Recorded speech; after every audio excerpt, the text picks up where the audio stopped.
Hi, everyone. It's Jan with Nebula Concepts Holistic Coaching. How is everyone today?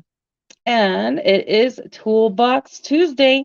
It's the day that we learn some emotional tools to put in our toolbox to help us with everything that we need to do to be our most amazing self. So today is about, I have it on. My notes on the wrong thing. Let me change this over. How to move from being in victim mode to being a problem solver. Well, looks like I have two viewers. Just to remind you that I am using a streaming product that doesn't allow me to see who's here. So just jump on and say hi to me so I know that you're here. Drop your name in the comment box, and that way I know who's here with me. All right, we've got three people here with us now. Today we're talking about having to move from victim mode into being a problem solver on Toolbox Tuesday. And it's Ed. Hey Ed, how's it going today? Oh, and it's Paula. Hey Paula, good to see you. Always happy to see everyone who jumps in here with me. And how many of you feel that this is something that I had to learn for myself because I didn't realize that I was sitting in this mode most of the time? This is my mode of operation, was being in victim mode. How many of you've ever, came to that realization or had that awareness of where you operate from? So I posted in the little article with a live announcement, and that gives a little brief description. It's, basically that we are identifying with our emotions. When we get triggered, we just hold on to them and we focus more on the emotions and how we're feeling, and allowing them to, kind of drive for us. And that is where, staying in victim mode, because we feel like we've been victimized and people have done us wrong. And if we can kind of let go of those emotions and kind of step back away from them, just look at them, just view them, and not necessarily be involved in feeling them. And I've talked about this before, about how we can find awareness about where these emotions are coming from. And when we can do that, we can heal the trauma that has caused the trigger. And because it's not really the trigger that's the issue, it's what is the cause of the trigger. And so when we were in that, we feel like when we can become shine a light to those emotions, those what's the cause of the trigger, it can free us up, because we're using a lot of our energy to stay in those emotions, and we're not using that energy. What happens when we're in survival mode is that our adrenaline gets elevated, and it causes us to be in tunnel vision so that we can focus on what's right in front of us. Because when we were being attacked by animals, we needed that tunnel vision just to find our way to escape, but it can block ways for us to be able to solve problems and allow our brain to think. Because when we're in survival mode, we need to be reactionary, because we need to do whatever we need to do to get away from a dangerous situation.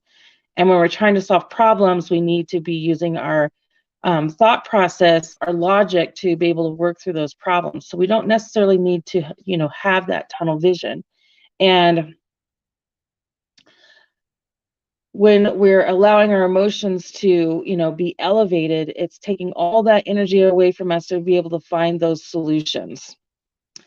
So once again, it's just bring awareness to those emotions that we have trapped inside of us, that are from old wounds that just need to be healed, because that's just baggage we don't need to carry around anymore. And then once we can let go of that baggage, put that baggage down. Just put it down and walk away from it, because it's not yours to carry around anymore. And a lot of times it's those triggers were caused by other people's baggage, And that's definitely something that we don't need to own. It's not even our baggage that we're carrying around. So put it down, heal it, and walk away. And then once we do that, we can start seeing different perspectives to our problems. We can start seeing, as I gave examples of what could contribute to a conflict in your life is, something that is going on with the person that you're involved with the conflict with. What is going on in their life that's maybe possibly causing them to act the way that they are? And also, a lot of times, we're becoming more aware that our state of hunger. I know that sometimes when I start to get a little testy with people or in situations, I stop and realize, and I listen to my body and what's going on, and I realize that I actually need to eat something. I've gotten myself so busy that I have forgotten to eat, and that is affecting how I feel and how I react to other people. And Paula says, yes, it took me a while to see that I was carrying other people's beliefs as my own. That is a huge change that I have made in my life too, Paula. And, choosing to not believe in those was something that really changed how I see life. And it's about perspective. The perspective that I see about myself, which of course, everything that how we react to the outside world starts with us. Oh, Deb's here. Hi, Deb. Good to see you here. And so once I started healing this, everything inside, my old wounds inside, then I was able to deal the things that I didn't like about myself. And so today, this week we're talking about the third chakra. And this is what, I'm constantly learning about what different aspects are that to healing. And one of them is vulnerability.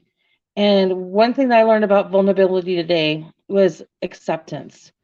It is when you can accept the good and the bad parts of yourself, all of it. That is being part of vulnerability. And when you can do that, because what I didn't like about other people is what I didn't like about myself.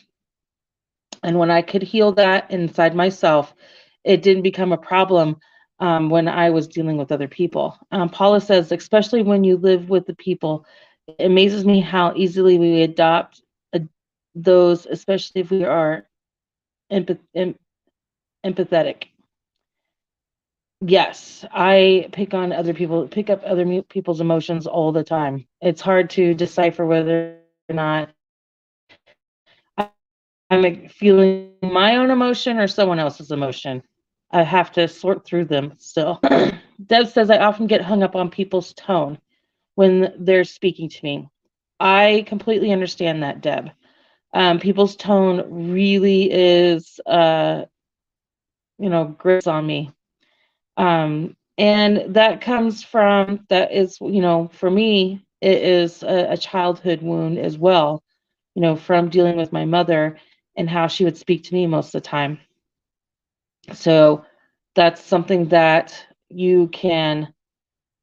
I have been able to lessen as far as, because I go through and I work through a lot of the beliefs that she had created for me, and I work them through because they're not true beliefs.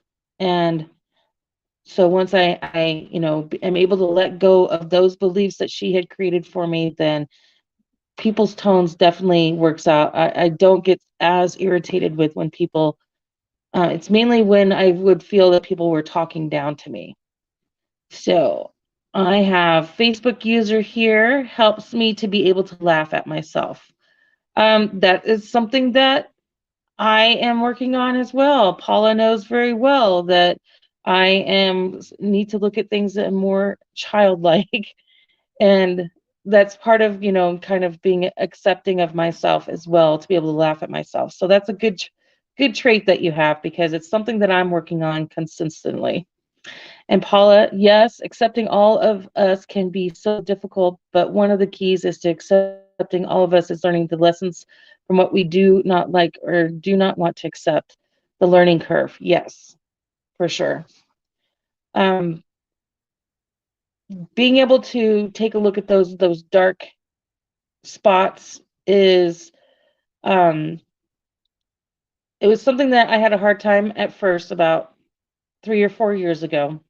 And it is with having compassion for myself, learning compassion, learning empathy for myself, and allowing myself not to be judgmental was one of the lessons that I had to learn to be able to do that and to be able to accept myself. And so that's when I say to create a safe space, that's what I mean, is that you are having compassion for yourself, you are having no judgment, and you are being empathetic. You know, you're empathizing with why you're feeling the way that you are, because there is there's a reason why you have these hurt feelings, why you have these wounds. And that some of these wounds weren't something that you had any control over, but you have the control to heal them. And once you are able to work through these, you can start seeing, like I said, that you can see the different perspective of why you're having conflict when you are maybe the other person has something going on in their life. Maybe there's something that's going on with you that is causing this conflict with inside of you that you can heal. And the only control that we have is over ourselves. And when we, start looking inside and healing what we are still carrying around, for me, I can start recognizing in other people, with the words that they use, with the tones that they use, and with kind of their mannerisms, I can tell what is the basis of their trauma. That's one of the gifts that I've I've received from healing myself, is that now I can see, because of my wounds that I have had, that I can see other people's traumas. And so for me, because I've given myself compassion, I am able to give other people compassion. I'm like, oh, I can see where that's coming from. I know exactly where this wound is coming from. And it also allows me to have more patience. So it's just a matter of being able to get out, to get out of survival mode. I lived most of my life in survival mode, and that high adrenaline, something's going to go wrong, and I've got to be ready for it type of healing all that I need to heal and letting it go of these beliefs. I have been able to not be so anxious and not in such a fight or flight or hide mode. And so it has opened up my life to where I am enjoying it more, definitely living the best life ever. And it helps me to see the outside world as well. Not only do I've changed my perspective on how I look at situations. Situations to me are, okay, here is another challenge. What do I need to learn from this? And what do I need to heal? Because I am ready to let go of all that is inside of me that I no longer want, because I want to be my most authentic self. And so challenges to me now are not as heart-wrenching as they used to be. And let me tell you, I thought that when something was happening, the world was coming to an end, and not having to, and solutions come to me much more easily. And I have been learning slowly about myself that I need to make sure that I am looking at things with more of a childlike view, and where it's more fun and less serious, and always including any type of fun activity into your life is having that balance between work and play is very important.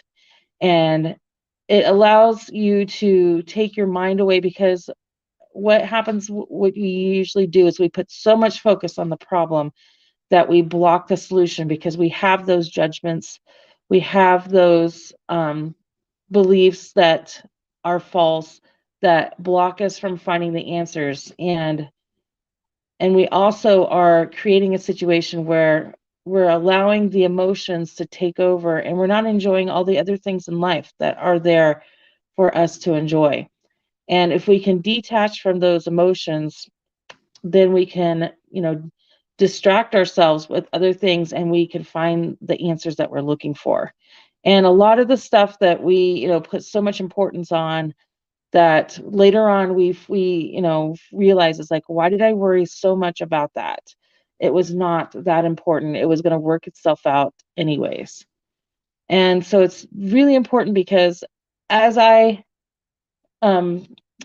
mention, every week, especially tomorrow with Wellness Wednesday, how these emotions that we are allowing to control us are getting are going into our tissues, and our tissues are remembering them, and they're doing cellular damage. And so we want to live, a comfortable, happy life. This is, what we're here for.